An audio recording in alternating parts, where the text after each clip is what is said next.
Ternyata sistem yang memiskinkan itu. Lah, inilah oleh karena itu Marxisme itu mulai tahun 65 digempur dan memang banyak yang tidak senang terhadap Marxisme. Siapa yang tidak senang?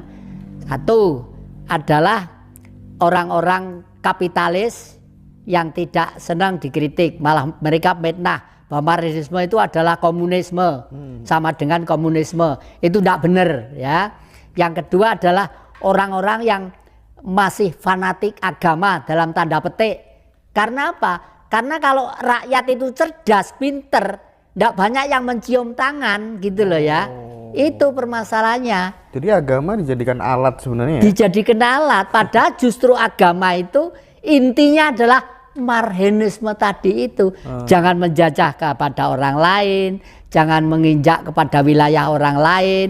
Hiduplah yang guyup, yang rukun, yang kerja keras dan berbuat jujur supaya nanti itu masuk surga. Intinya seberapa penting pemerintah membuat sebuah policy di mana seluruh rakyat itu di dalam KTP-nya tidak perlu dicantumkan agama. Agamanya apa tuh nggak perlu tuh. Saya pikir itu penting juga, agama tidak perlu, karena justru agama itu nanti yang akan diperalat sedemikian rupa sehingga nanti mencalonkan menjadi ini, kalau tidak agamanya ini tidak cocok. Lah, ini akhirnya kekuasaan Kementerian Agama lebih kuasa dari Tuhan sendiri. Akhirnya seperti itu. Peristiwa yang nyolok akhir-akhir ini di Jakarta, waktu itu gubernur ya, karena gubernur itu kebetulan agak ini ya, agak keras, agak ini, akhirnya difitnah dengan wah itu orang kafir, orang musyrik, orang syirik, lalu didepak itu ya. Oke. Nah, sekarang kita geser ke soal kiamat yang jadi.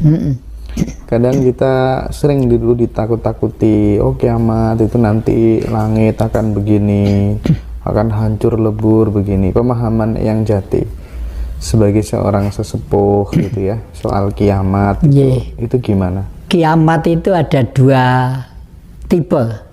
Tipe pertama tipe mikro, semua titah yang hidup bernyawa atau tidak itu mengalami kiamat. Rumput mengalami kiamat, ya. Waktunya kering dia kering. Pohon mengalami kiamat.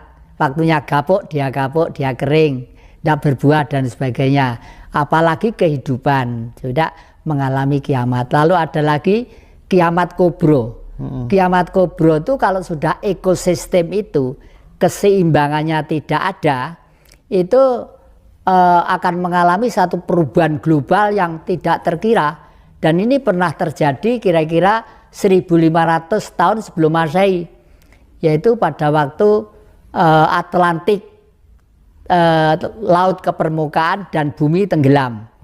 Itu kiamat besar-besaran. Jadi gitu. Dunia ini sudah mengalami kiamat berkali-kali sebenarnya. Berkali-kali, sudah berkali-kali lah. Tetapi anehnya juga ada makhluk-makhluk luar angkasa. Kalau manusia itu akan mengalami satu perilaku kehidupan yang sudah nyimpang dari nilai kemanusiaan, loh. Makhluk luar angkasa itu turun ke bumi, Mas.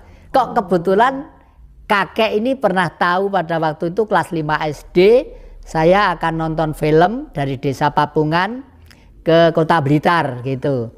Lalu di desa Sekargangan itu di pinggir kali itu ada bambu, ada kayak kera gitu, gandul gede gitu. Loh, kalau kera kok gede, kalau manusia kok kecil itu. Nah, kalau orang desa itu katanya kalau itu gendruwo bangsanya roh gitu, suruh berani, suruh maneni. Lah, sepeda saya taruh satu watang, ayo turun bangsat gini-gini. Loh, turun dia pohon itu telur plek jualan, datangi saya telur hari pulang saya tuh. Terus kira-kira besoknya gitu adalah piring terbang turun dari angkasa, ternyata menjemput itu. Jadi tersesat tadi itu. Tersesat itu waktu itu tahun 65 atau berapa. Yang jadi gitu. tahu piring terbangnya itu. Tahu, geger itu desa saya itu desa Papungan. Oh, banyak orang tahu. Banyak orang tahu satu desa, geger gitu. Berarti memang bener ada ya makhluk luar angkasa. Iya, dan lebih canggih mereka. Cuma bentuknya itu bentuknya ndak ganteng seperti kita seperti Mas Indra ndak. Hampir seperti kera tapi agak sempurna sedikit gitu. Iya. Okay. Kemarin yang rame itu kan meteor yang jatuh melewati mana aja tuh, Jogja segala macem itu ya. Iya. Nah, saya lanjutkan yang jadi bagaimana caranya supaya kita ini tidak putus hubungan dengan leluhur gitu, karena ada banyak gerakan di luar sana untuk memisahkan, menjauhkan, memutuskan masyarakat dengan leluhurnya. Itu memang betul. Sistem penjajahan sekarang itu sudah tidak kasar lagi seperti zaman bedil-bedilan. Iya. Sekarang itu yang dijajah adalah pola pikir kita. Dika. Pola pikir kita. Tak break dulu, minum dulu ya. Dulu. Mas Dika mana Mas? Mas Dika, persiapan ini ngecas ya. HP-mu mana?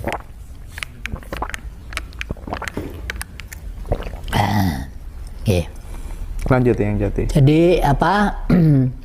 Itu pola pikir kita itu harus misalnya seperti hari ini. Itu Mas Indra di depan singgasana di meja tengah itu. Di situ ada bunga, ada kinangan, ada saji-saji kopi pahit sama teh. Itu siapa yang buat? Cucu saya. Cucu laki-laki dan dosen-dosen loh itu. Cucu laki saya itu dosen semua. Keren. Tapi waktu cucu itu orang tua gitu sudah senengnya setengah mati. Seneng banget gitu. Umurnya yang jadi berapa sih? Ya? Umurnya berapa usianya? Saya? Sebentar lagi 80 tahun. 80 tahun. Masih muda. 80 tahun. Oke, lanjut. Dan yang ini mengalami kehidupan yang bercorak ragam. Ketemu makhluk luar angkasa sudah. Supaya nggak putus hubungan dengan leluhur tadi. Iya. Terus yang kedua, eyang saya, eyang Raden Kartowibowo di Sanan Wetan Blitar sana, itu rumahnya itu seperti kerajaan gitu. Wah, gua melanya itu banyak beberapa sisi. Nah, beliau tuh istrinya itu dua. Yang satu kalem gitu, yang satu tuh nuwun sewu ini, aduh suaranya tuh banter gitu. Lah, anehnya setiap gamelan itu ada beberapa buah yang diberi sesaji. Wayang pun juga begitu. Gong gede itu namanya Mbah Jinggo. Gong gede itu senengannya dawet. Lalu Mbah Grono itu buto raksasa itu Kumbakarna itu senengannya rujak. Nah, waktu itu kan saya masih kelas 2 SD. Jadi ada dawet itu ditaruh di gong situ, Mbah, dalam nyuwun dawet Mbah gini. Cototi saya dicototi bokong saya gitu. Nggak boleh itu Mbah, untuk Mbah Jinggo. Sana makan di dapur, minta maaf di dapur sana gitu. Lah saya tuh jengkel Mas Indra. Setelah jengkel, yang putri ndak ada. Saya siang-siang jam 10 pagi besok itu di situ kaki saya dua saya taruh di gong situ. Saya taruh di gong sudah ayo ngamuk. Wong gong ini njaluk dapat diparingi masa putune ra diparingi saya bilang gitu. Keluar harimau Mas, gede harimau. Nyata itu. Iya, nyata. Siang jam 10 itu. Saya lari masuk ke kamarnya yang putri. Ke tempat tidur terkencing-kencing di situ mbak tuh Dari situlah saya mulai sadar bahwa manusia itu sejatinya memang sejak awal itu hidup bersamaan dengan gaib. Saling sombong tidak boleh, saling tidak boleh. Bahkan rumah saya dua-duanya, yang di Singosari juga gede seperti itu, yang di sini sudah gede seperti Nun Sewu Mas Indra. Yang bantu saya itu loh kehidupan gaib semua.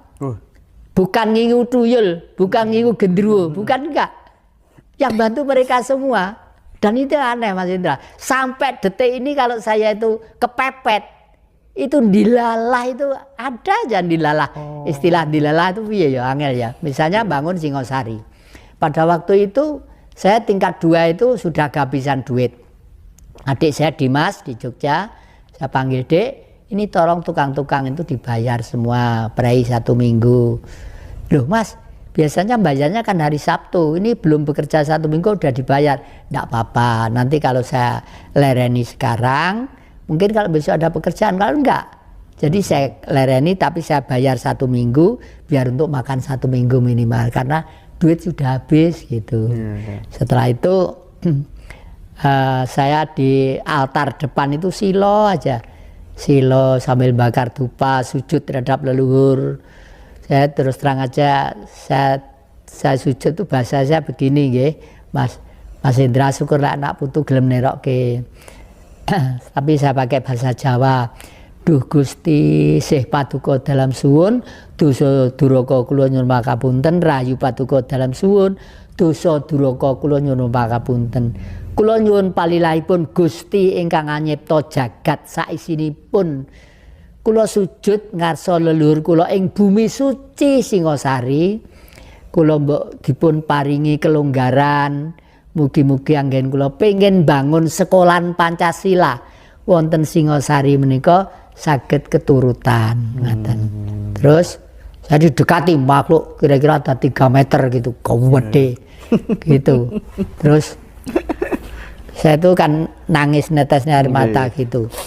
Dia tuh kelimpang-kelimpang di belakang saya, nggak duduk. Dan saya kan nggak tahu, ilek menungso kok gedene sakmono.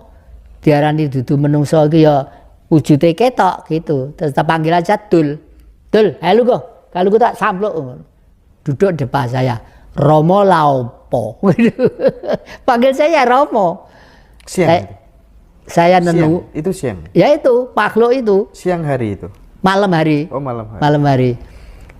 Kira-kira jam 1 malam gitu. Romo Laopo. Saya nenuwun. Nenuwun itu apa Romo? Ya nenuwun pada yang membuat kamu dan membuat saya ini. Yang membuat siapa Romo? Tapi bahasa Jawa. Yang membuat siapa Romo? Gak usah takon wes, pokoknya saya itu butuh duit untuk teruskan ini loh. Untuk buat sekolahan Pancasila. Karena Bung Karno pesen sama Romo, Jatim besok itu tahun 62. Jatim besok yang teruskan Bapak. Oleh karena itu saya mengajarkan Pancasila tingkat paripurna. Artinya sudah mengilmiahkan Tuhan. Itu tidak hanya sekedar selesai beragama, tapi harus mengilmiahkan Tuhan.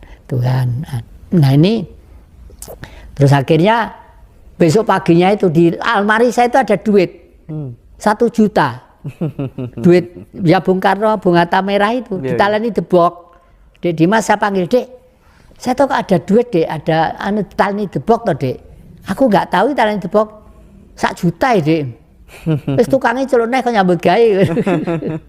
Loh, duit kok Dimas? Mbah aku lali bae, Dek. Lali ya. Iya, besok lagi ada 600.000, 500, 400. Dek Dimas, kok duit kok ono terus ki piye aku ngituyul ya gak nginguan ya gak ngingu. Sapa Dek iki, Dek? Sik tak eling-elingi. Dhisik iki enek makhluk ning jurang kono ning sumber ngisor iku. Jarine iki roh aku ki mesake. Tak celuke, Dek, golek aku senengane iki lho. Kanu banyu klopo iki golekno kono ngono. Golekne klopo. Terus tak celuk. Datang Romo. Ya? Datang.